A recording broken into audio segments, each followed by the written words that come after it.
Street to the Pitch podcast. So my name is Edward van Gils, street football pioneer. My friends and I started this whole movement back in the 90s. I think you should know me from Nike ads or Free Street or maybe Fifa Volta, where we're the end boss. I am crowned as the Godfather in the game.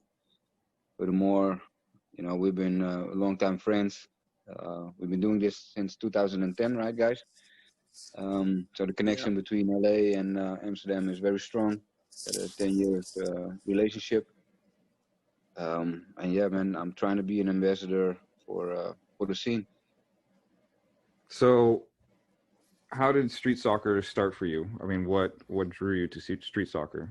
I know you started as a goalkeeper, right, in the beginning. Yeah, it's true. But not, yeah. Okay, there's like two phases. The first phase in street football in Holland is where you pick up a ball as a 4 or 5-year-old kid and you just play outside with your friends. Our infrastructure is a little bit different. We got pitches on every corner of the street, so it's very easy for kids to access a court. But then it's just very playful, and it's before you join a club team. But when I joined the club team, I tried. Well, I didn't try. I was lucky enough to play for some professional clubs, youth teams, the national team, meeting a lot of guys my age who became very big on 11-a-side, like Seedorf, Patrick Kluivert, guys like that. I didn't make it, and then I got back into the streets, and then the streets got more serious. I think we integrated like the society and the urban culture into football. It's kind of similar to street basketball. It's teasing, it's kind of humiliating, and getting revenge in a sportive way. Yeah, that's kind of my starting point for street football. When you say it got more serious, what do you mean by that? I mean, like I said, in the beginning, it's more playful. You just play with your friends, and it became more serious once we started doing those tricks, and we got very competitive. If somebody pulled off an amazing trick, or people were cheering for this guy, you were like, I want the next game people to cheer for me, or I want to have a better move, and that's how we elevated real quick, because other guys made you step up your game. And that's what I meant by more serious. And then more and more competition came. Also from outside of Amsterdam. Rotterdam came up, so we had to hold it down. And then internet blew up, and people from other countries picked it up. Different styles, different tricks. So that's what I mean by more serious. How did the word spread out? Was it the internet, or you said people from Rotterdam started coming down? Like, how did the word get out that the competition was in your area? Because we, it's different from nowadays. Now you stay in your neighborhood and you just play among your friends. But when we first started out, we wanted to show everybody what we did. So we went to different cities and entered tournaments and just playing on courts. Try to find out where it was where there was a lot of people, and we just joined the game, and that's how we spread it through Holland. And German Vaneburg was the first one to take street football indoors, so into futsal.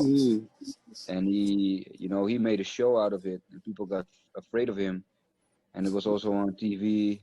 So I think that was how it actually spread it, to a bigger audience. I think Vaneburg was the guy to do that. So how did you? When was the point where you knew street soccer was getting big, like to the point where, all right, there's some momentum going here? Or when do you realize I could live off this? Because I know, like, playing in your hoods, you don't see what other people see. So then it became a commercialized, right? Like, yeah, that's a good question. Because it's two different questions. I think FIFA Street was the moment where we were like, hold up, wait a minute, this is something huge, you know, because we were just playing the game, and obviously brands came in, you know, they stepped in for marketing goals, or you know, promoting a product, whatever. That was good, but it wasn't like, oh wow, now it's gonna explode. But when FIFA Street came out, we're like, hold up, now everybody's gonna see this. You know, we're gonna be in everybody's living room from the day that the game will come out. So that was when I thought like, this can be bigger than what we ever expected. And the moment that I thought, okay, I can live off it, that went quite naturally, because I always worked beside street football back then. Um, and all of a sudden, I just couldn't, how do you say that, balance it out anymore. You know, it was too much. So it was either playing street football or working. I was working at the casino back then. Um, and I just had to stop working at the casino to do tours, commercials, whatever. And then, you know, the money slowly started coming in, but also Master of the Game and even another street football brand who I'm not going to mention uh, were very important back then. You know, they gave guys jobs, they gave them commercials, gave them a platform. So yeah, that was the moment that I was like, yeah, we can make a living out of this. So from Masters of the Games, you know, evolved into Streetkings, right? Yeah, yeah, At what yeah. point did you decide to start Streetkings?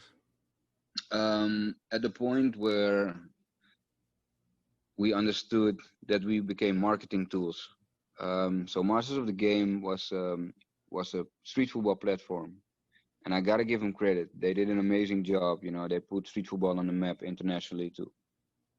And they were a platform for street football players, but also a community. So it was very interesting. Um,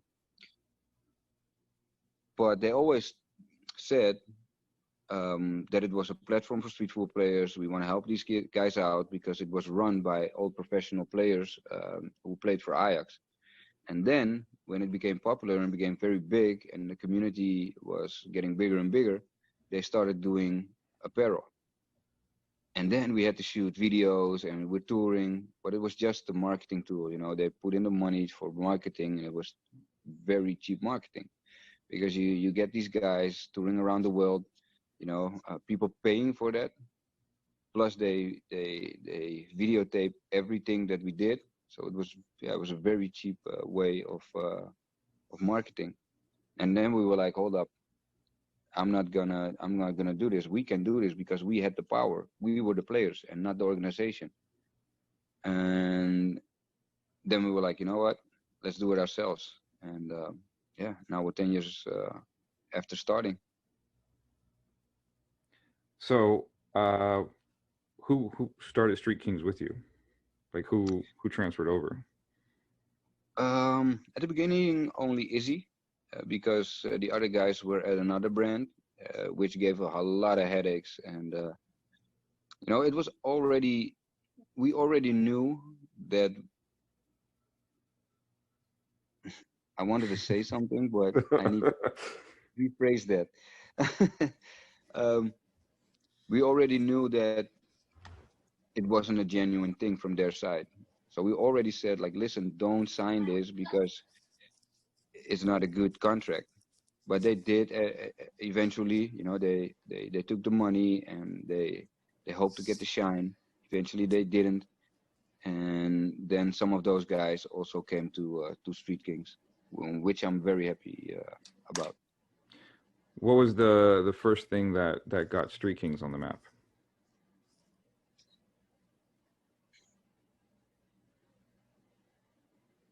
I don't know, because the thing was we already made a name for ourselves through Nike, through Masters of the Game, through the other brand, through Aka magazine, who was a big influence on street football and made it huge. I think if there's anybody who had influence, that was Aka magazine. Yeah, I think that's how I found you on the internet. Oh, through their posts. I found him in LA. yeah, in 2010, yeah. No, so it wasn't a matter of making names for ourselves or explode because it was already there. It was authentic, it was genuine, so it was easy. They just had to get used to the name. That was it. And so Nike picked you up. I think I saw that whole boxing ring Nike KO situation. Yeah. There's some old footage. Yeah. What got that started? Okay, so the boxing ring is master of the game. There was a 2v2, and in the cage was 1v1 was the Panakeo.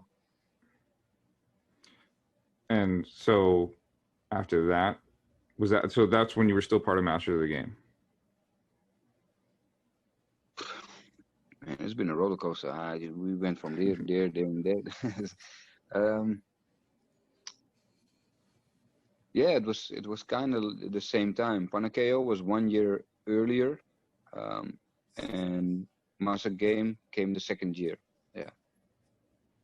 So now, you said the FIFA Street, kind of helped you start on the platform. You started back in the day. Now, fast forward to 2020, years later, and now you are basically the face of street soccer for FIFA Street 20 Volta. How did that transpire? How did it what? How did that come about? How did that come about? To be very honest, I think Jairzinho had a big influence on that because he was connected with the EA, and we lost connection with EA after FIFA Street, obviously. And they came to him about the story, the FIFA Volta story mode. And he said, okay, if we want to do this, we need to do it good. So we need to get these legends on board. We need to tell the story how it is.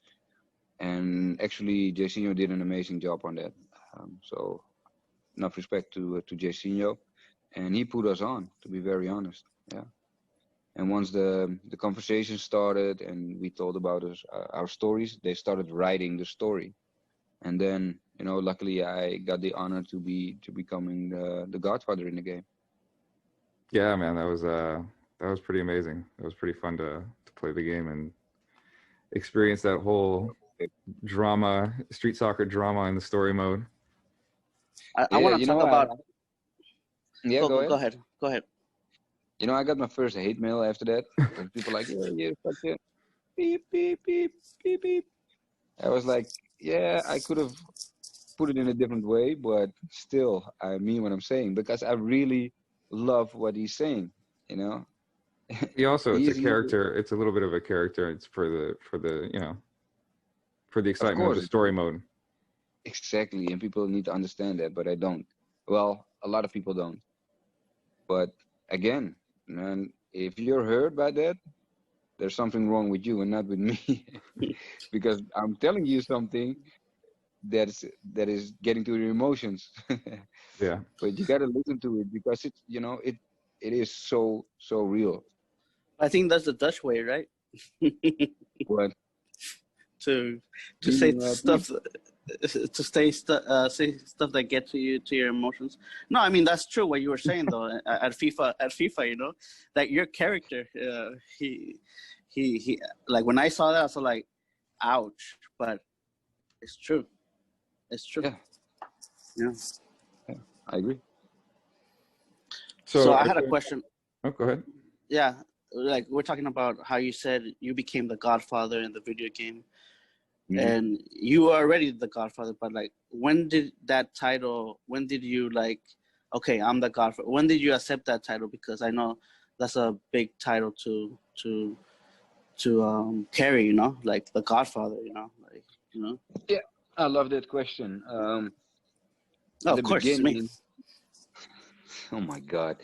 Mute this guy, man. I'm about to. No. In all honesty, people were saying it for a couple of years, and I didn't accept the name because I think it's a big thing to say for yourself. Easy Hitman got the name from Nike, and it's easier, in my opinion, to accept a name like Easy Hitman. Easy Hitman is exceptionally good, but it doesn't make you that cocky. You know what I mean? Mm-hmm. And if I would say, yeah, I'm the Godfather, I'm like, nah. So once the game came out, I was like, yeah, you know, what can I do? I didn't ask them to do that. They did them themselves. So yeah, You were crowned. You were anointed. yeah, yeah. Yeah. So now I do accept it. Yeah, you know, it's not some bullshit video game. We're talking about FIFA. You know, we're talking about EA Sports, the biggest in gaming. Yeah. So Yeah. yeah, I'll accept that. Is there anything future with EA set up for like newer versions of the Volta game? Yeah, yeah. Unfortunately, I cannot speak about Yeah. it yet.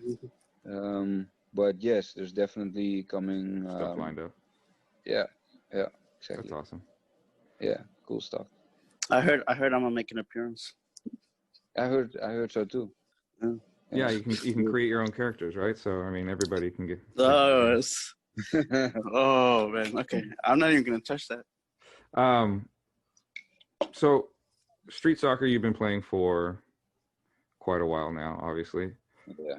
How is it different now, the way it's played from when you started the game? Ooh, you got time? That's why we're here. Cool. No, yeah, there's huge differences. For us, it was, you know, we all tried to become professional players, or at least, you know, we came close to become professional players. So if you look at the first generation, they're all guys that played for a professional club. You know, if it's Ajax, RKC, AZ, Feyenoord, they all play for a club like that. So they had some football background to begin with. Now there's a lot of kids that choose street football as a sport instead of playing regular football first and understanding some of the rules or, you know, tactics or whatever. They just enter street football. So it's separate now. Yeah. And we had a certain foundation before we started. So I won't say we were better, I'll but say we it. were more. Fundamentally sound. No, I think that's the problem right now. Like people are striving away from football. They don't want it to be football anymore. They want it to be And something that is else. exactly, and that is a bad. How do you say that? Sorry, guys. It's ontwikkeling. Shit. Development. Yeah. Yeah, I think it's a bad development because what is important in football, they don't even care about anymore. They just love the tricks, and that's cool. You know, I can respect that, and I can even admire what these guys are doing. Mm. But this is my problem. If I want to go boxing and Mayweather's in the ring, I cannot say, okay, wait a minute, but this is too difficult for me. Let me get my bet. Because with my bet, I can beat this guy. And that is actually what they're doing right now. So they want to change rules, but to make it easier instead of making it harder. Yeah. I think that's not a good thing. But I also understand that they have a more difficult job than us. Because when we did our first move, and let's talk about just a regular slate. If we did a slate, the defender was running into the stands. Now, you know, you gotta make 6 slapes, an akka, a somersault, and a mag to impress people. So it's more difficult for them. You know, Yeah, we had but it easier. isn't that better though? You know, that's why the game should evolve. When the competition Amen. becomes more difficult, you should really be on your shit. Sorry, you should be really on top of your things and come up with even better ways to beat your opponent. Yeah. Look at regular football. Look at 11 Yeah. aside. That doesn't get easier. You know, if you look at Pele, you know, all respect to Pele, Mm-hmm. but if he would play now, he wouldn't be that big as now. You know what I mean? Like Cristiano and Messi, these guys are amazing. You know, and they do it on a more speed, harder defenders, more tactics. So the game evolves, and you got to go with your time, in my opinion. So that's why I'm like, no, I don't accept a panna just shooting through somebody's leg and celebrate it. If you want to do it, cool, I respect it, but I'm not gonna stand behind that. It's just, no, I'm sorry. Why do you? I mean, so you're saying people are trying to make it easier because people are more talented. Why do you think they went that route as opposed to, just keeping it the rules the way they are? What was the reasoning behind trying to make it easier? Like, why is the panna so important in the street soccer game? It's the biggest humiliation. But for me, it's the biggest humiliation because I can control the ball that good that I can play it through your legs and receive it on the other side and still be in control. And not shooting it through your legs and not having it, or doing a move and it goes through your legs. But if I don't receive the ball afterwards, then what is the use? And I think this is the problem. There's an entertainment side on street football now, which is making a lot of money and gives you a lot of attention and gives you a lot of followers, right? So they make it easier on them to earn some money, to get some followers, and to gain some sort of respect from the newer generation. And I can understand that because that is very important for the youth nowadays. But then it goes back to what we were talking about, right? Like, it's not football anymore. Like, upon not getting the ball back, it goes back to playing. In order to continue the play, you must have the ball position. So it goes back to what we're saying, that is kind of going different way, football and what they want to do with street soccer. Yeah, because this is this is sensitive stuff, man. No, I remember we were in Amsterdam and we spent hours talking about this. I know, but it's sensitive stuff, and this is where I have a problem. Because if I have my freedom of speech, people think I'm a hater, but I'm not. I'm trying to educate these guys, because if my nephew comes up and he wants to become a better football player, I tell him, listen, you got to receive the ball on the other side, right? I want to have a good influence on him.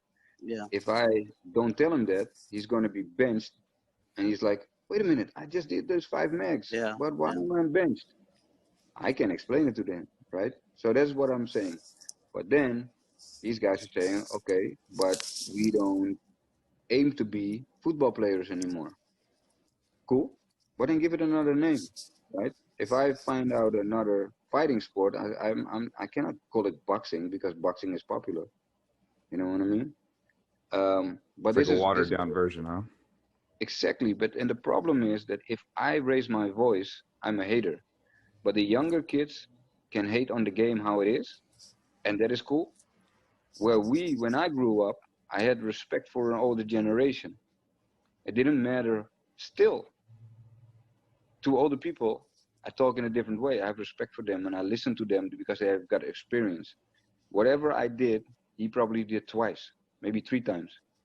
And I think that's a big problem nowadays. If I give my opinion and they don't like it, I'm a hater, or I want to still be relevant. I don't want to be relevant. I had my time. I'm this old dude, and I still ball up because I love the game, and that's about it. I don't need to be relevant anymore. I don't even want to compete with you guys because I had my time. But at the same time, you want to make sure that the game grows. That's a it's your baby. Yeah, it's something that you worked hard to get to this point, and kind of you're the one that put it on the map for everybody. If it wasn't for you, the social media hype and all that kind of stuff wouldn't be there to begin with. So of course you're gonna have an opinion. Yeah, because it's your moves too they're doing. In all honesty, and this is not to be cocky, I'm just being very, very honest. If the first generation wasn't born, this whole street football scene wasn't even here. There was no FIFA Street. There would be no Pana KO. There would be no World Championships, freestyle, nothing whatsoever. Everything that came from authentic street football. And I think sometimes it's just sad that they don't respect that, And there's a lot of guys that do. Don't get me wrong. Don't get me wrong. but there's people who have a certain Voice. power in the Yeah. voice. Thank you. They don't like it because if we change the rules back, they're not lose. that popular anymore. You know, it's their rules because they cannot cope with us. You know, they cannot hang with us. It's crazy that the first generation, 30 plus years old, 40 plus, still relevant, and we can still keep up with these new kids. No, Then you, there's something not wrong, right? you guys murder us. Then something is wrong. Yeah. So, I mean, why do you think it people haven't caught on to that? Why is it that like, for instance, Pana Knockout, right? Was not Pana Knockout. What was the last tournament that was just a couple of weeks ago? Yeah, the Invitational. So, you know, that's a big 1v1 tournament. It's, you know, it's a part of street soccer. But in a lot of the games that I watched, you know, you see, I mean, it's a 3-minute game and 90 seconds of it is a guy doing basically an audition of all his footwork that has nothing to do with scoring the goal. And I understand they're trying to go for the pana and they're trying to bait the players, but some of these moves, I mean, it's not even a setup to get the guy to open his legs. It's just more of a cool trick. And there's guys going against younger kids that, you know, instead of going after winning the game and attacking the goal, they end up losing the game because, like I said, they spent, you know, more than half of the 3 minutes just futzing around with the ball instead of trying to win the game and score and play defense. Yeah, and that is, you know, that some people in the scene don't like it when the kids score. So guys like Fatih, they get hated on because they score. Mm. And the funny thing is, the game, the meaning behind the game is just a regular game, just 1v1, like the gladiators, you know, you're just in an arena, 1v1, it's the ultimate battle. And it was just 3 minutes, and whoever scored the most goals was the winner. And we had like a game breaker, which was called a panna. It was just an extra. If you nutmeg somebody, you got it on the other side, it was a sudden death. And it couldn't even bounce off the wall before you get it. And it was a 3-meter ring. So you got to understand how difficult that is. And still, it happened. But they say it's not entertaining enough. I call bullshit, because it is. Because if you have some people that are really emotional and fighting for the win, why do you think football is the most popular game in the world? Because the game changes every game, you know, every second. There's not one game that is the same, and opponents react in a different way. The teams react in a different way. You know, you do a crazy move and you give an amazing pass, or you score a goal. You know, it has all elements to it. So why do you think, again, they try, you know, again, the other thing too is the physical aspect of it. You know, they don't allow players to get touched. There's no hand contact. I mean, I can understand the pushing and the hand contact, but I mean, in the game, they totally take away almost any physical contact. Yeah, I'm not a big fan of that either. Because let me tell you like this. I've been playing street football for the last 25 years on the highest level. We adapt to the situation. I'm not going to go onto a court and say, listen, these are the rules. No. It's even better. I had a Nike shoot last week, and this guy said, do you have the right shoes? Do you want to have grass, artificial grass, or you want to go into the streets? I said, I'm a baller, and if I can say I can ball everywhere with any ball, with any shoe. And it's the same with street football. I don't care what rules you have, what size of the pitch, how many guys on there, I will still murder it. You know, and it's the big difference. I don't come with my rules, my ball, my shoe, and say, like, listen, this is how we're going to play today, because then I can get my shine. No, that's bullshit. If you're a true baller, you can ball up anywhere. That is true. Yeah, you know, and the world is different, because in Europe, you know, we might play cleaner than, for instance, South America. You know, some South Americans are very, very emotional, and they will kick the shit out of you if you know, you make fun of them. But how beautiful is it that I make fun of you, you try to kick me, and I can even make you look worse. Yeah. You know, so that's why I love to adjust to any situation or any country or, you know, any type of playing. It's when I'm talking about it, I'm like, wait a minute, man, this makes no sense.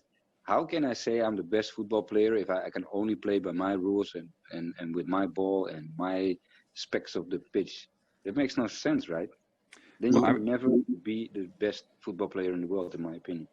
I think you touched on it on a little bit with, you know, social media has a big influence. They're trying to market themselves and call themselves the best when they haven't really traveled around and played against the best players out there. You know, so a lot of it is tricks and things that No, they played versus the best. They just don't invite him anymore. Well, I mean, it's just, you know, again, it's I think for corporate reasons, for wanting to make money and get the followers and all that kind of stuff, people have to hype themselves up a little bit more than, you know, than what they are in order to get what they need. Yeah, I agree with you, James. I think that is definitely one of the reasons why, but I think they're making a mistake because that street football world they're living in is a bubble. It's You know, fantasy. it's their reality. They make the scene bigger than it really is. If you look at the football scene in general, it's huge. You know, that's where the corporate world is interested in it. They use street football as a marketing tool for 11 aside because in street football there's no money to be made for a big brand. At least that's what they think because they don't get it yet. Yeah, they. um, yeah, street football is very interesting, but they don't get it. So as long as the corporate world doesn't get it, you know, we got to find a way to transfer street football into regular football, you know, or at least have that combination or the influence, so we can use street football to become a better football player in general. So brands can sell their shoes, and that's as easy as that, you know. And if we can manage to do that, we can get, you know, these big companies behind us, and they will pay as long as we group. Because if we're not a group and we don't make a fist, I'm saying no, I want to get 5,000 euros for this commercial. But this other upcoming kid who doesn't have the followers yet, he's like, you know what, give me $50, I'll do it. That's the big problem. And then the weird thing is, when social media came out, we had the power, Yeah. but we gave it back because we're greedy for followers or product. Talking about product, guys. Please, a t-shirt, a shoe. Give me 5,000 euros and I buy all the shoes that I want instead of getting 2 pairs of shoes for the video. I don't get that. What was my point? What was the question again? I'm getting old. I'm forgetting too. Damn. No, Dude. let me be the young one. No, we were talking about how You know, social corporate Yeah. has been taken over for. and Yeah. they don't see the potential okay. of street football. Yeah. So they rather have a sponsor from around the corner, you know, the butcher, and he gives you 1,000 euros instead of getting 20,000 from a big brand and get a huge event and put some money in your pocket. Yeah. And that's why the street football will stay amateur if we don't get the masses behind it, and that the big brands understand how huge street football is, instead of being divided in freestyle, in 1v1, in 3v3, in 5v5. You know, street football is street football. You got to respect each other. You got to listen to each other to learn. You know, we will listen to the younger generation and learn from the younger generation, and vice versa. Because of course we can also learn from the younger generation. And I'm not saying that they need to stick to our rules or need to stick to whatever we did. No, it's a new generation. They can do whatever they want, but sometimes just listen, man. Just listen. Have you tried think- reaching out to the other generation, the upcoming generation? Yeah. And there's a lot of guys that totally understand it and they respect it and they agree. You know, there's a big group that agrees. There's a smaller group that respects it and is humble and says, okay, listen, I understand you, I understand and I respect it, but I don't agree. Okay, cool. You know, let's agree to disagree. Cool. Mm. But there's also a big crew that doesn't like what we're saying because we know they know we can mess them up. You know, they have a following, they earn respect, but if it's I don't even played, think that's earning respect, man. no, that's taking it. Yeah. Yeah. And I heard you talk about the fist, you know, like I heard you talked about this like 5-6 years ago, you know, how we all need to become a fist. Do you think that's moving anywhere now? Like, do you think little by little there has been any kind of change? And because like sure. I always heard you say that, and I always agreed. But do you? I see my version of it, but do you see that little by little people are like waking up and saying like, "Yo, he's actually saying the truth. Like, if we're divided, like we're gonna get screwed over by brands or by companies or by anybody, you know." Yeah, I really have the feeling that there's change. You know, at least we listen to each other now, and like I said, we don't need to agree on everything, and that's fine. But at least there's conversations now, and a long time there was no space for conversation, and now we do. You know, we talk to the Pana official crew. You know, we talk to the Pana House guys. And we're talking about talking with some big names in the street football world. But I just, you know, the funny thing is we're also messing with the money, because if we were all smart, you know, the older generation would listen to the younger generation more. Like, okay, what is it you want to get out of it? And if they can tell you, okay, I want to get this, this, and this out of it, I can think of a strategy, or not only me, but the older generation. Say, okay, we got the experience, we got the context, you know, we got different contexts, because look at the younger generation who they work with, and the older generation. You know, we got the companies like Nike, Adi, EA, Warner Brothers. You know, we're talking to big companies where they need to make those steps again before, you know, the people will see them. So we can guard them for mistakes. We can introduce them to the bigger companies and the right persons in the company. We can guard them for the traps. It's also easier for a guy like, let's say, Issy Hitman or Sean Garnier to get this little kid by the hand and say, this is going to be the next big guy. You know, we can help each other out. And I hope that it's just going to go somewhere, and then we can all get paid. What do you think the steps should be to make that happen? Just talk to each other, man, and trust each other. You know, Yeah. we the new generation that, you know, they will hold it down, and that, you know, they will take over the torch and make sure that, you know, the game is safe in their hands. And they should trust us that we have no bad intentions, only good intentions.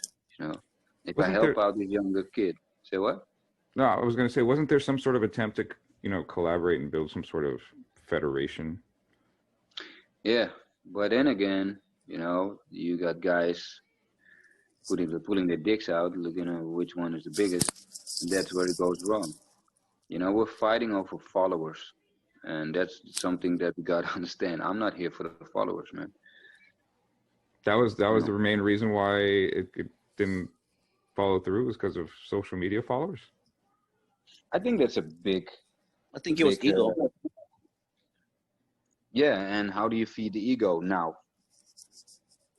Social Through followers. Yeah. So it's drawn away from the passion of the game and drawn more towards now making it my job and trying to feed, you know, myself by playing soccer. I think there's a big difference between a hobby and passion, because when you're passionate about something, you don't care how you're gonna do it, you're gonna do it.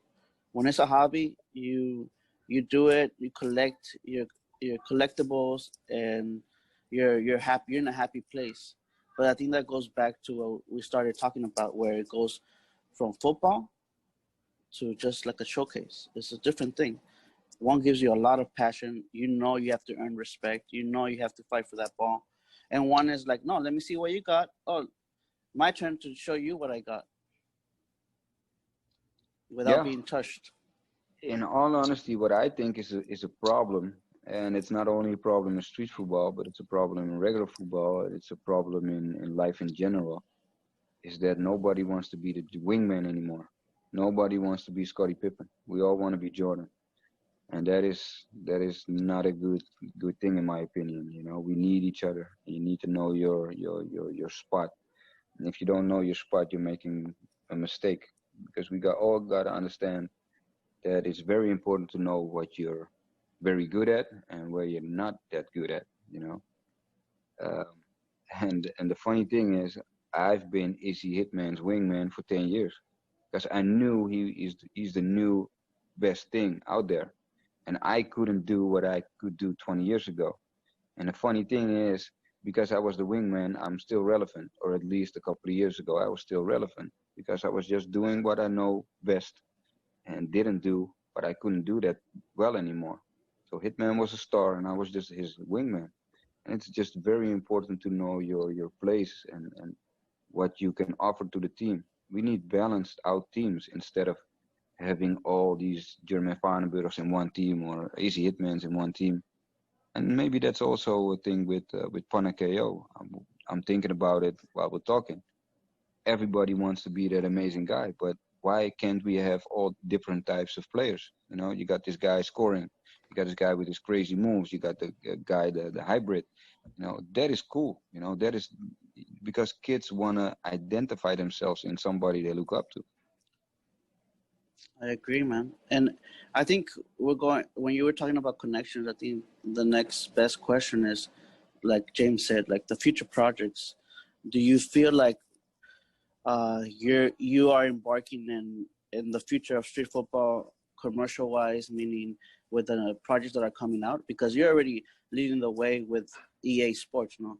Everybody else could create side things, but you know, you're with the big dogs. I think that's one of the reasons why people respect you, because they call you the Godfather, because not only the way you are as a person, but the moves you're making. And I feel like you have changed the game in that aspect as well, because you take steps that everybody tries to follow, or you're guiding them away, you know, because without you making those steps, people wouldn't know how to reach that steps, you know.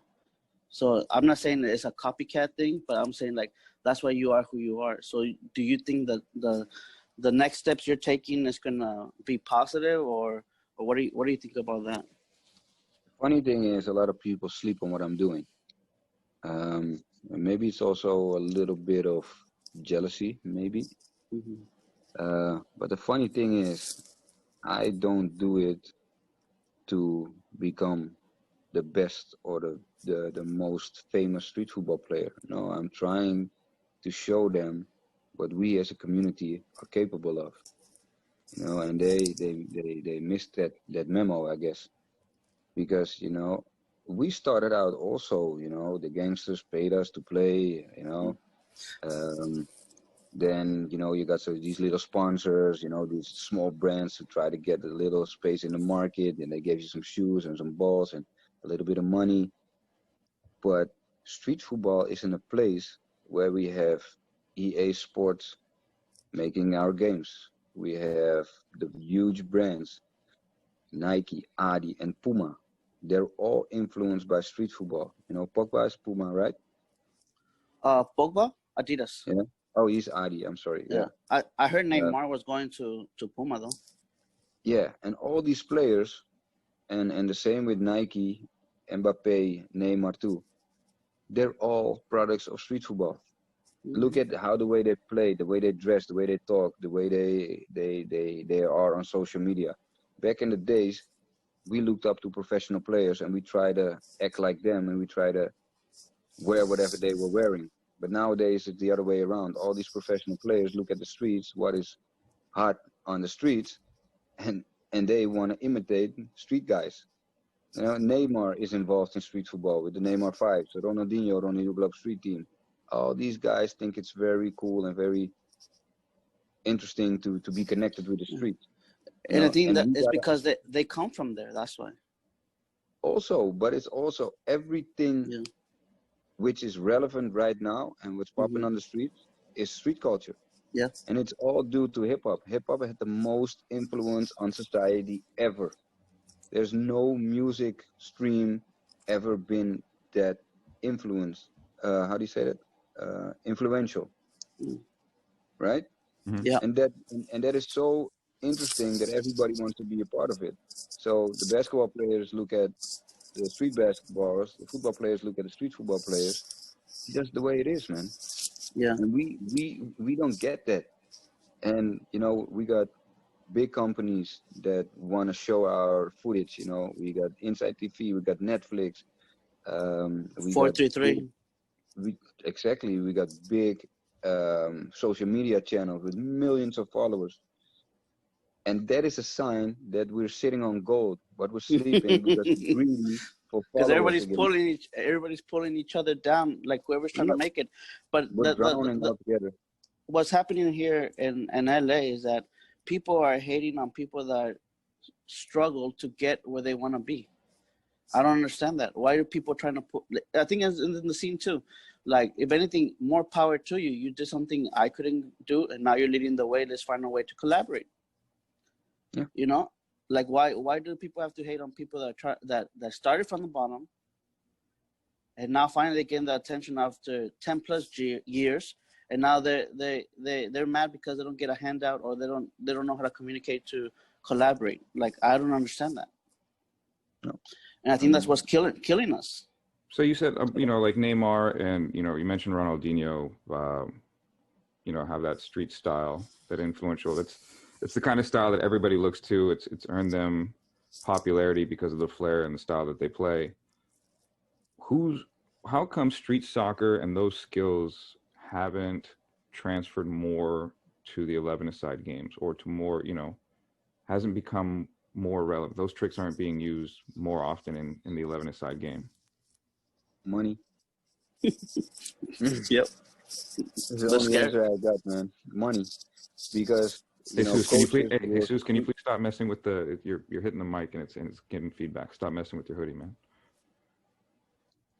This Just mute yourself, man. Mute yourself. Yeah, money. The coaches squeeze out the creativity because the coach got one job and just become champion, and ideally win the Champions League or whatever league you're in.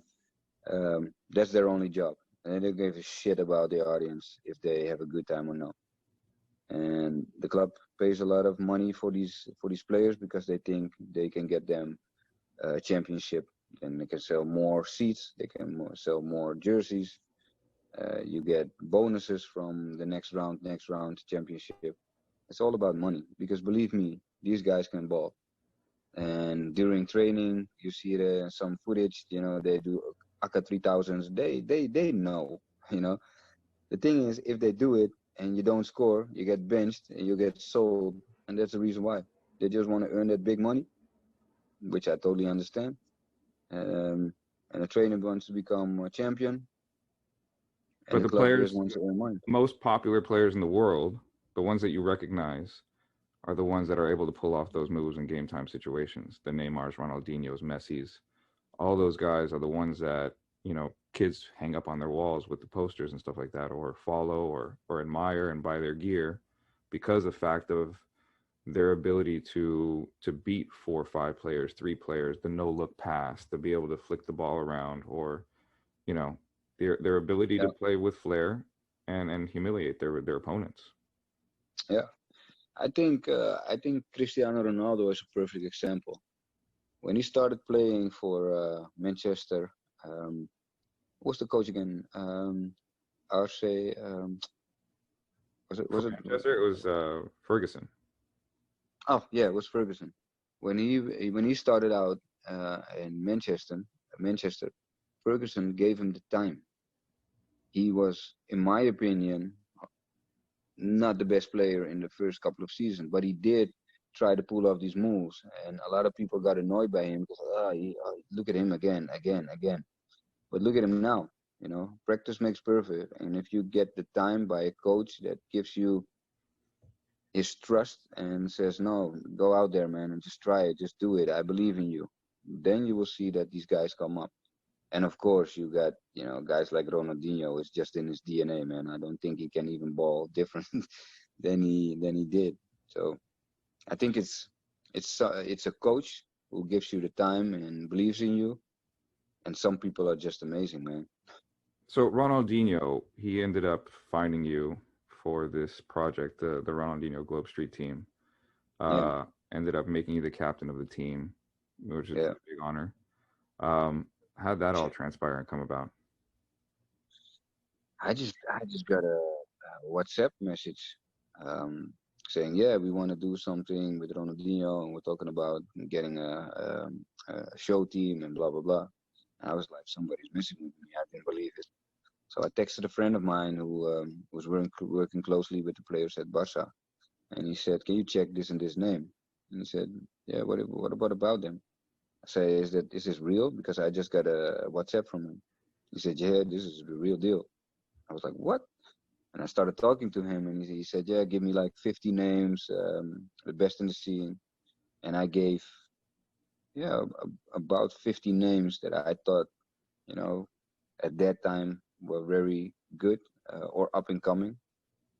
And they chose the guys that were in the team now. And he said, you please want to be my captain. And let me think about it. Duh. So, So yeah, that is was there it. is there anything going further with the Globe Street team? Are you guys looking to do anything, future projects? Corona is messing us up. We need to travel to do the Ronaldinho Globe Street team thing. We did an amazing event in November where Ronaldinho came to our facility, the Kings Dome. Um, After that, Corona hit us like 2 months after. So we're talking, and there's some interesting stuff in the pipeline, but not something that I can already talk about, and nothing real, concrete, solid. But there's some stuff in the pipeline that is very interesting.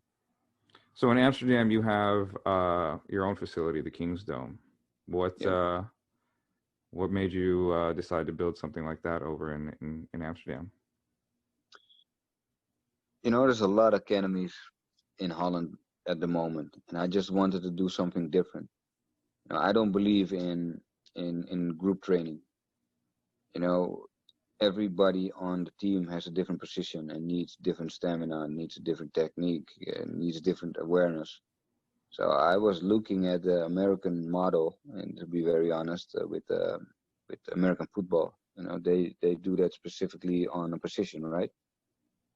Oh, Yeah. 1v1 training, private training, yeah. Sometimes, yeah. So I was like, we got to train privately, and we got to look at the position and what does this kid need. And so we started an academy, and yeah, that went well. Hold on. Yeah. So we started the academy, and it went well. And besides running an academy, we can just get these kids in and play ball. So we hang up some cameras, and yeah, man, we get some footage from that, and we started with maybe 12 guys, and I think we got like 80 guys right now in the groups app, and we ball up every Sunday, and we do everything that is connected to football. We do some football fitness, we do skill training, we just ball up, getting footage, we do tech ball, we do everything. So, kids growing up now that are finding you on the internet, wanting to, emulate the skills that you do, what would you recommend to them, besides, because, that's the way I found you was, trying to get my son Theo better in playing, and we stumbled across all your videos and were amazed and just had to figure out how to do that kind of stuff. But the problem that I found, with him growing up was how to apply that kind of stuff in game time situations. you know, training and being able to do the tricks is one thing. You know, you master the movement, but then the setup, the fake, the timing, all that kind of stuff comes With playing.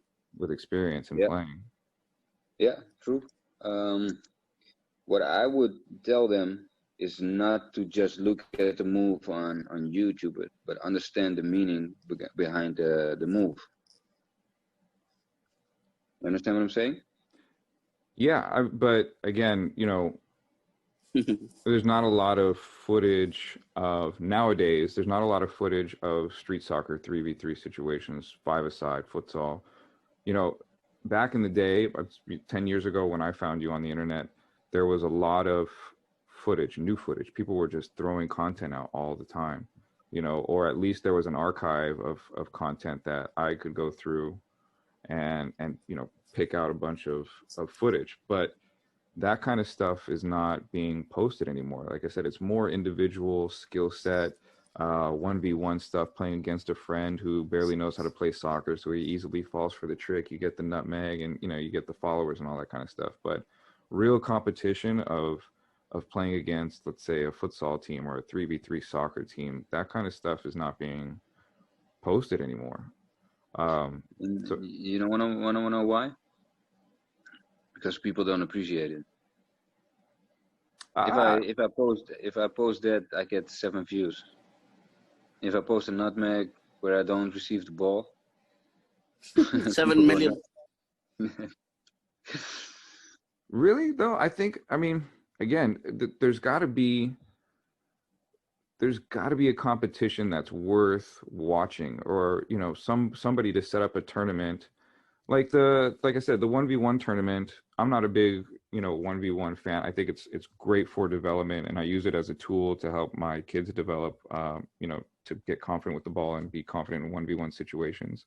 But I find it interesting enough to see the skill set and see the players play, and watch those kinds of those tournaments that come out. Like, I'm definitely a fan of watching it.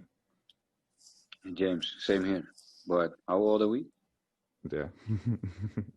That's the problem, man. The problem is the videos on Insta are 1 minute. If you make it longer than 1 minute, people lose their attention, and that's just, people don't want to be educated anymore, man. If I go to a court, or I take anybody else, you know, like Easy Hitman, or even a professional player, if you bring them to kids, or you bring them to a court and you say, listen, we're going to do a clinic.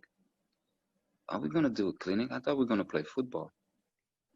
No. Yeah, you know what? I think you're right in some kids. Like, I definitely have, you know, with the facility where we train the kids, we definitely have kids that are like, dude, I'm not into learning foot skills. I'm not into passing and receiving. I'm not into any of that kind of stuff.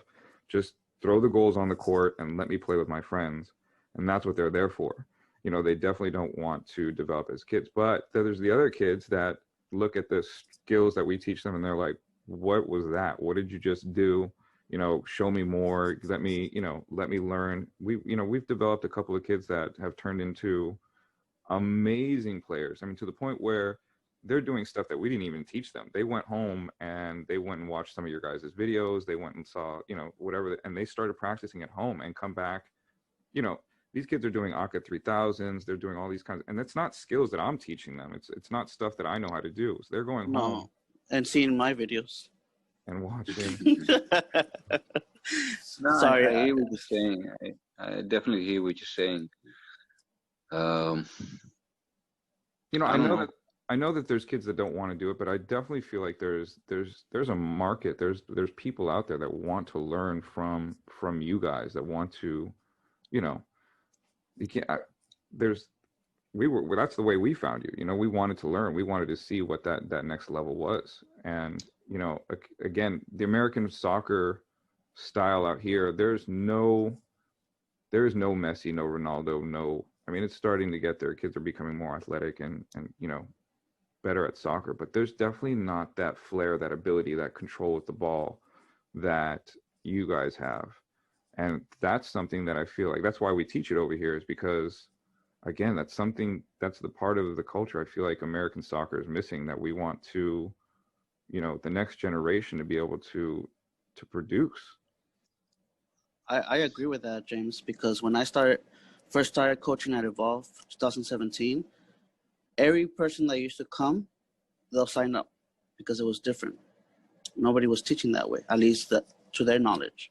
So we'll get sign up, and then Jamie used to be like, "Damn, man! Each time somebody comes try the class out, they sign up like free, and you don't have a coach 24/7.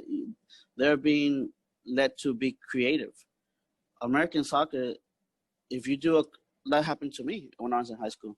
If you do something creative, it doesn't matter if it worked, they'll shut it down. Mm. That's why I felt like you coming over to the United States, with the Streetkings Academy in USA, in the US. I felt like you could almost redo everything you did in Europe and do it all over again here in the United States, because nobody had seen it before. Nobody had experienced it before. I almost wanted to bottle up what you guys had done over there and bring it to the United States and kind of redo everything again, because it's not something that's done over here. I mean, nobody teaches those kinds of skills out here. And I'm not saying nobody, but there's very few, very, very few that know how to do it, let alone teach it. No, it's true. And there's not a lot of street football players that know how to coach or teach street football. Maybe that is a problem. I don't know. I think it's a very interesting question, and I think this is a topic that we should talk about more, because maybe it's also a part where through social media everything looks like it's easy to achieve. Kids who can sing just hop on social media and they open their mouth and you're like, what? Mm-hmm. Football players post up videos, you're like, that's insane, man. I couldn't even do that if I was Harry Potter and could do magic. I think that goes back to the moves you're making, Edward. Like globally and with big companies, because even ISIS, like he used to see your video, play FIFA and try to copy some moves, Like, I think the moves you're doing now, they're going to help the future, especially in the US.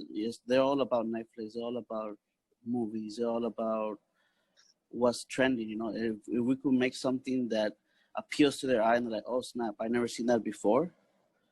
I think that's a big, big, big step. I think after certain projects like that, people are gonna leech on for good and for bad reasons, but you're gonna catch people's attention, and showing, and the funny thing is that is you that is doing these moves and not somebody else, and there's a reason for that, because you always stayed loyal to your soil.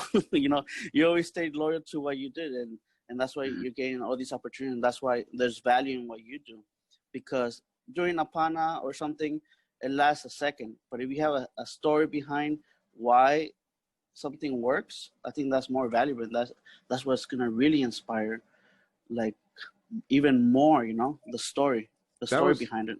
That was the major look, because a lot of, after you came to Los Angeles a decade ago, a lot of the street soccer players from Europe started coming over, right? It was, you kind of set the pathway. It was you kind of put us on the map, and people wanted to come over and see what was going on over here.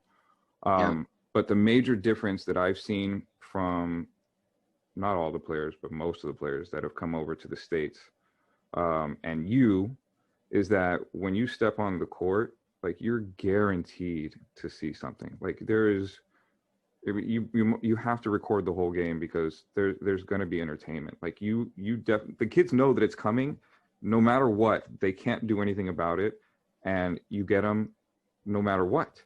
And then there's other players that they have to be in certain types of scenarios in order to be able to perform.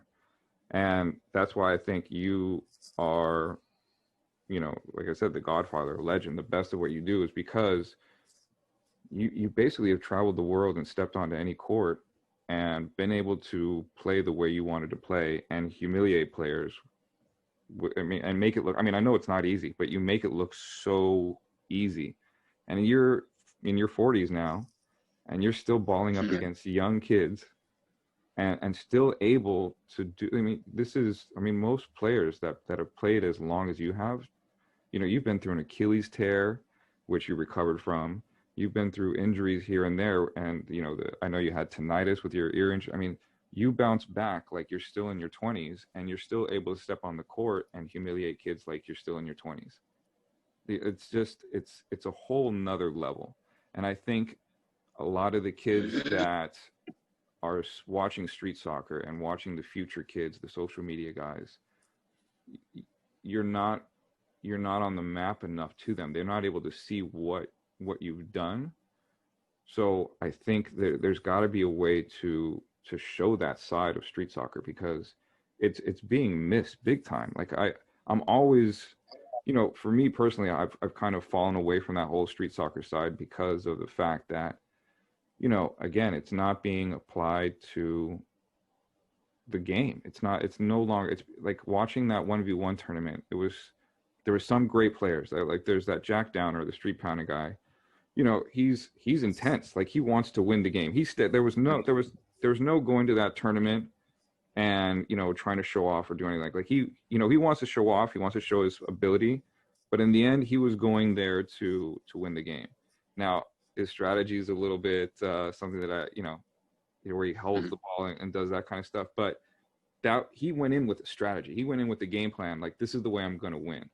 And, unfortunately it didn't work out for him. But again, he was a kid that, I think some of the other players with some of the tricks and dancing with the ball and all that kind of stuff, like, yeah, do that for your social media page. But when you're going into a 1v1 tournament, like, go after the guy. Don't shake. Every time you guys like shake hands and like, it's like a sign of respect and the whole deal. Like, it's cool. I get it. Like, you want to create that community and friendship. I understand that side, but at the same time, I'm not invested as a viewer. If I'm watching two friends go at it, I want to see some guy who doesn't like the other guy and really go at him and really want to win the game because he doesn't like that other guy and he really wants to beat him. There's no friendship involved.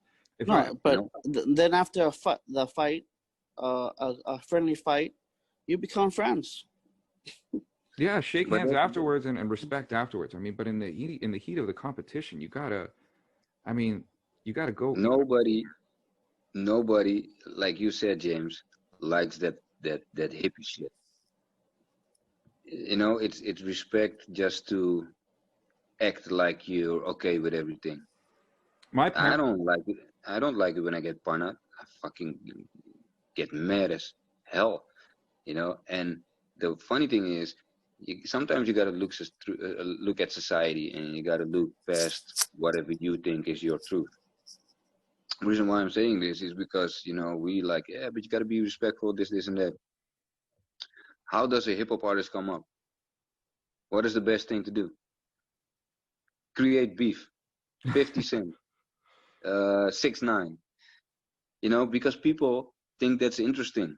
They don't like people who are ass kissers or are like a teddy bear or have a lot of respect, or the gentle guy. People don't like that. They like the bad guy, and it has been like that for ages. And people like tension. They like beef. They like battle. Jermaine Vandenberg is obviously the one that comes to mind when it comes to the best shit talking. Best example, man. You either love him or you hate him, but he is the Muhammad Ali of street football. If he was born later and somebody marketed this guy well, he would have been the biggest millionaire ever. We just want to see beef, man. We want to look at fights. It's since the Roman times, They went to the arena to see how you slaughter each other, not how you kiss and make up. Why is it going in that, like, why isn't it more competitive? Like, back in the days when I watched some of these videos, again, it was the Rotterdam versus Amsterdam. It was, this versus that, and it was competitive, right? At least you guys made it look like you were going competitive against each other. James, we had to run for our lives when we go to Rotterdam and we won a tournament. Even when we lost the tournament, we had to run for our lives. No joke, real talk. I remember, I wasn't there, but the Amsterdam team, it was a year before I played my first in and out game. they had to run from the pitch, and people were shooting at these guys. You know, there was real rivalry. When I started out, as a young boy, I came up into one of the sports facilities in Amsterdam East Side, which was called the Wieboudstraat. And when I came in with my friends, this big guy told me, like, "What are you doing?" I said, "I'm going to play." He said, "No, you're not going to play." I said, "Yeah, I am going to play." And he was like, "Where's your passport? You got to be over 16. I'm like, "I'm not over 16. He says, "You're lying." He said, "You have to fight me if you want to play." And we fought. You know, you had to fight for your spot. Wow, that's real passion. Yeah. It was, you know, it's a street sport. It's a street game. That's why we're physical. That's why we're rude. That's why we talk about your mama. That's why we don't like you until the end of the game. So why, like, who's the, like, I don't want to put anybody on the spot, but why did it go from this gritty underground street soccer, like fight, you know, to pull off these skills, humiliate, everyone's laughing at you, the graffiti, underground, everything's really gritty.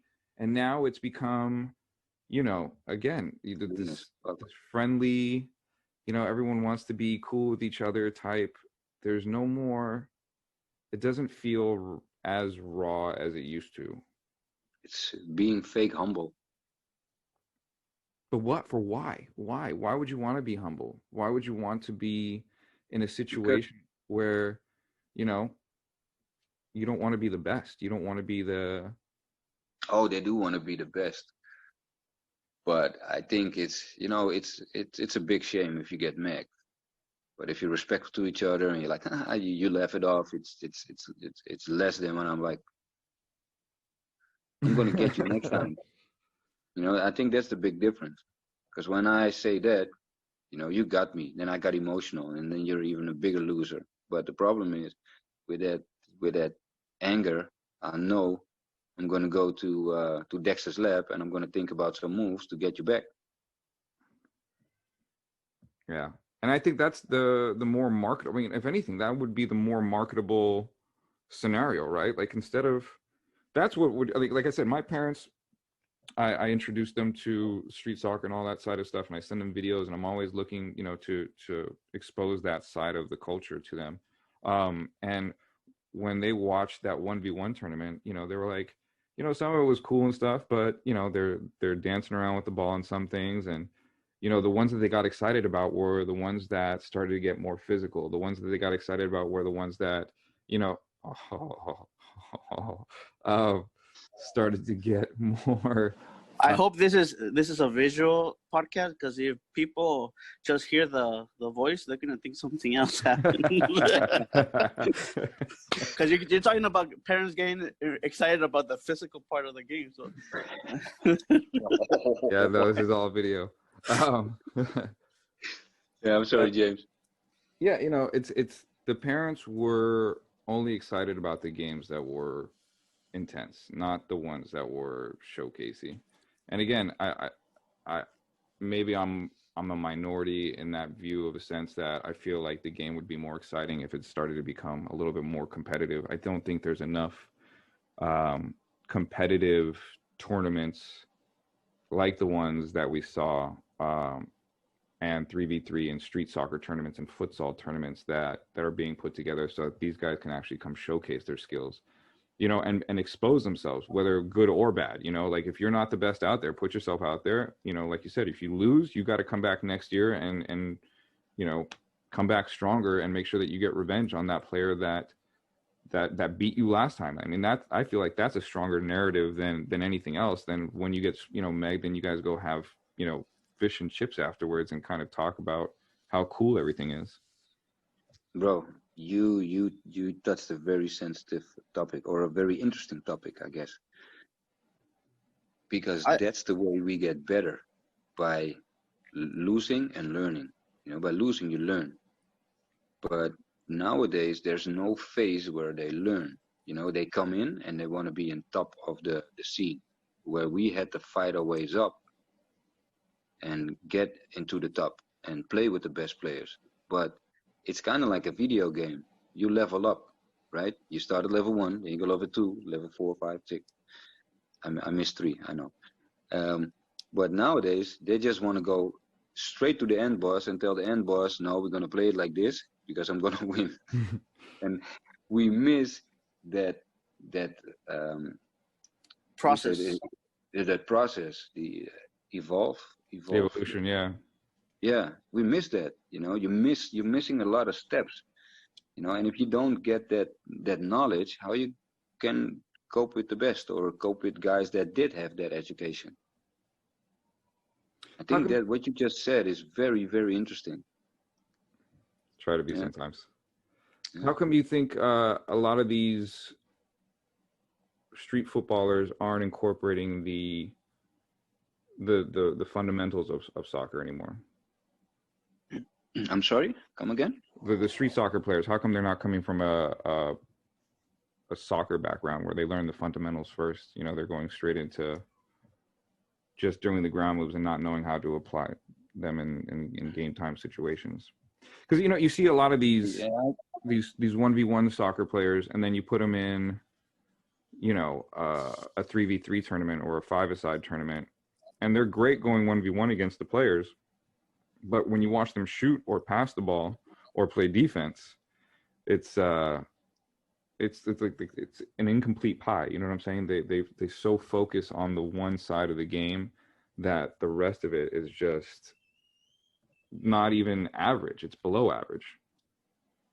I think to be very honest, I think that there's a problem from the federation and the football clubs. This dog is crazy, man. Mm-hmm. She wants to sleep, but she cannot sleep on the floor or in her bed. It's super weird. No, I think it's what we offer as a football club or as a federation is not from this time. The kids are way too busy to practice Monday, Wednesday, Friday. Sorry, you're cutting out. Your connection's cutting out. Sorry, you're gonna have to repeat that one. Oh, I'm sorry. The gym is perfect. You can hop in and out whenever you want, and that's different with football. So we gotta find a way where we can be more flexible playing football, because a lot of kids drop football because it's like, no, I'm not gonna play on Monday, Wednesday, Sunday at 7 o'clock till 9, and my coach is yelling in my ear. It's not from this day. They get burnt out. Yeah. We gotta find a way to offer football in a different way to the youth. You've been working with some of the local youth academies in your area. Like, how did you get introduced to that, and are you finding that they're accepting street soccer as a way of training or using the tricks? Because I feel like, again, that's kind of a big deal for the local youth academies in your area to allow you to come over there and start showing some of the 1v1 skills. Yeah, it's because they understand that street football is interesting. It's good for your awareness, because when you walk outside, or when you play outside, you're not wearing bibs most of the time. So you got to know who's in your team and who's not. That first of all. You learn how to fight because it's quite physical. And it's good for your skill set. And if your skill set is good, you're a more confident player, right? Yeah. So it's good for the confidence too. So they understand now that it's very important. Hold up, man. I'm sorry, guys.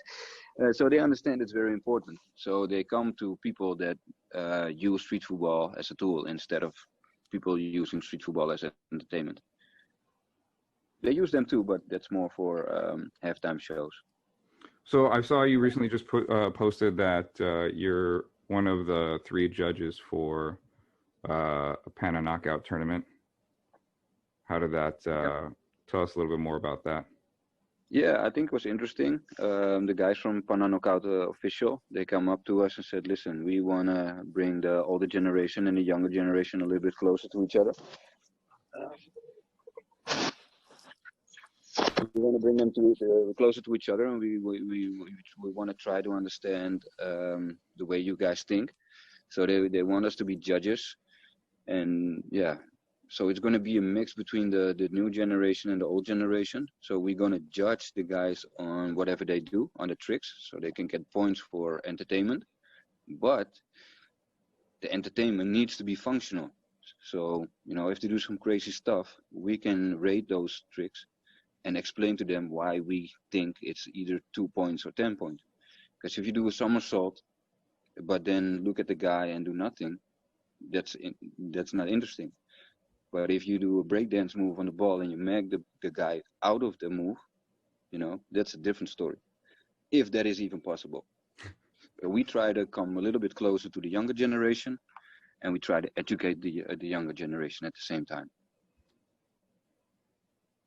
Any other projects that you're going to be working on in the near future that you can talk about?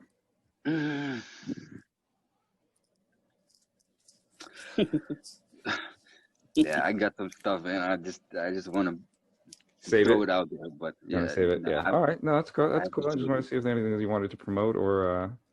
No, there's one thing. I'm an ambassador for the jail system in Holland, because I believe that everybody deserves a second chance.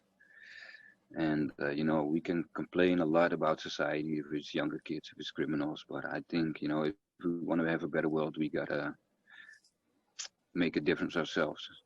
We started with our own. So did that come from doing the Streetkings in Jail series that you did from a little while back? Yeah, that's correct. That came from them. Yeah. How did that all come about? Because the series was. I mean, I watched it, and like I said, it was some of the most amazing. You could say you cried. It was pretty. I mean, it was strong stuff, especially that first episode. I mean, again, watching those kids and knowing where they come from and the situations that they are and how streets, the jail has a futsal court, and that's where the kids basically go and spend their time outdoors, and be free and get away from their problems. But it was a very powerful series, and again, that kind of stuff is how that came about. We actually went to Vice. They co-produced it, and we pitched the format, and they thought the format was interesting, and then we started talking, and then we came up with a new format, and it was even closer to my heart. And then we wrote the episodes, and we got the budget, and once we started, it clicked with the crew, and it was an amazing journey, and I learned so much about people, about crime, that we don't understand sometimes what our actions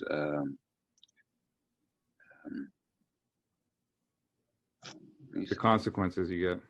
Yeah, what the consequences are from our actions. We only think about that first step, but there's a lot of steps before the one that we made. So yeah, man, it was a reality check. So what are you doing with some of the Amsterdam kids? Are you working with like the youth kids? Is it more adults? Both. Yeah. Both? Yeah. I believe, that it starts with the kids. You can still try to educate them differently than whatever they see on TV or what they listen to through their iPods. With this whole coronavirus, I know you're not probably traveling around that much or doing anything, but when it all hopefully comes to an end sometime soon, do you have anything lined up to anywhere you're going next? Yes, 8 cities, 8 countries. Any of them you're able to talk about, or is it all a surprise? It's all a big surprise. It'll be in part 2. Is it part of a project? Is a project that you're coming out? Yeah. Any of the cities out to the States? Yeah. Oh, yeah, I'm going to visit you guys. Thank you. Awesome. Yeah, for sure. No, this is going to be huge. This is going to put street football on the map even more. And hopefully we can... No, I cannot say anything because it's going to... that good, huh? Right. All right, that's good. Hey, you can say it, but I'll say it. Not kidding. Just kidding. No, don't, because you're gonna get fined. I know. Oh no, you didn't sign it yet. No, I haven't said anything. Actually, James, let me tell you a little. Not kidding. No, but I think those are the kind of things we need, though. You know, like, and for whoever's listening and stuff, like they need to understand that, like, Edward goes beyond what he needs to really be doing. But like, you go the extra mile all the time. Not 1 mile, you go 10 miles. You know, and that's why I admire you, and that's why like I think that's why you are who you are. And even though like people may not believe in what you're doing and whatnot, or talking or whatever, but like they have to understand that it's not easy. It's not easy doing what you do. You have family, now you have a dog, you have everything, you know, and you are giving the world something that honestly nobody would do. And I'm just being straight up, because that's how it is. Because all these people talk, but they don't do anything. They're waiting always for somebody to do something in order for them to follow. Like, I don't like, you know, like instead of being like, yo, you put a block on, you put like a brick, let me help you create more bricks. That way we could build this house together. You know, that's what that's what bugs me, and that's why I admire you. You know. I really appreciate what you're saying. So thank you for that. But I think there's one thing that I understand that not everybody understands yet, is that we try to make a name for ourselves and a legacy before we die, right? That's basically all we do. We want recognition. We want people to like us, people to love us, and to have a lot of people at a funeral. But the funny thing is how big you are, people won't remember your name end of the day. You know, if there's 1-2 generations after you, it's gone. You know, even look at Michael Jackson. It was Michael Jackson's birthday like a week ago, 2 weeks ago. Did you see anything? Did anybody celebrate that shit? Nobody. When Michael Jackson gets forgotten in a couple of years, who the hell are you thinking that you get more respect or leave a bigger legacy? Then you're just stupid. And I get that. So I'm not fighting for a legacy. I'm not fighting to make my name bigger. I'm trying to fight to make it a better world. And how do I do that? To raise the next generation in a different way. And that's what I'm doing. Well, you definitely inspired me and Theo, and definitely a lot of people out here in Los Angeles. I know that for sure, especially when you come out. You know, you draw a lot of crowd. They all want to come and ball with the legend or against the legend and see it for themselves. And you never disappointed any of those guys. So I appreciate you, and I thank you for everything that you've done. Thanks a lot, brother. No, yeah. I think he does disappoint people, because they get it on camera and then it goes viral. Did you see my last post? Yeah, I saw that. Okay, I'm not going to promote that one. Yeah, I didn't want to talk about it, but yeah, he didn't get the ball back though. Thank you. I said the same thing.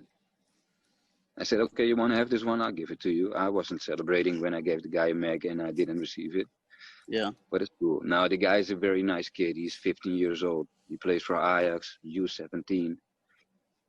Guy's amazing.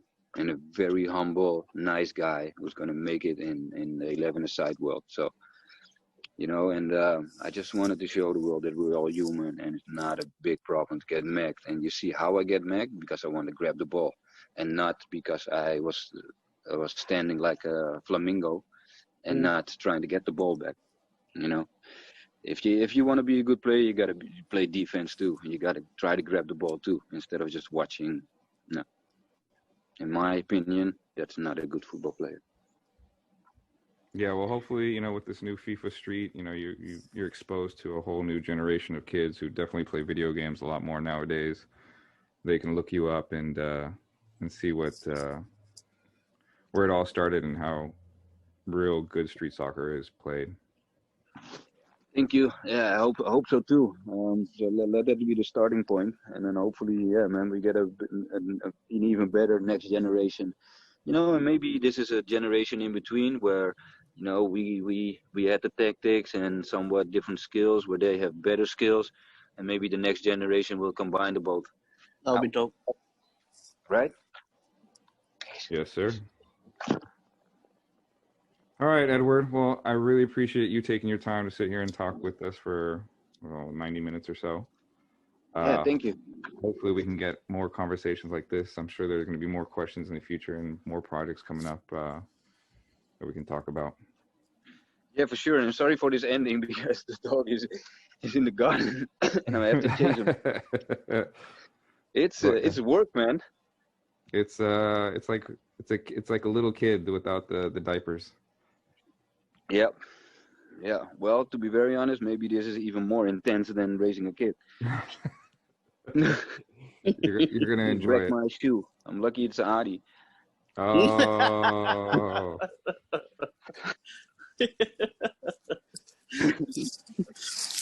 Hey guys, I'm gonna bring her back in. I really want to thank you for letting me be the first one, and thank you for this very interesting conversation. I'm sure that once the flights will be better, I'm gonna see you guys soon. And yeah, man, hopefully we can ball up very soon and go to the griddle and have a boat ride. Yeah, definitely. I'm looking forward to it, man. Thank you so much. I really appreciate it. Same here, brother. Take care. And I'm out.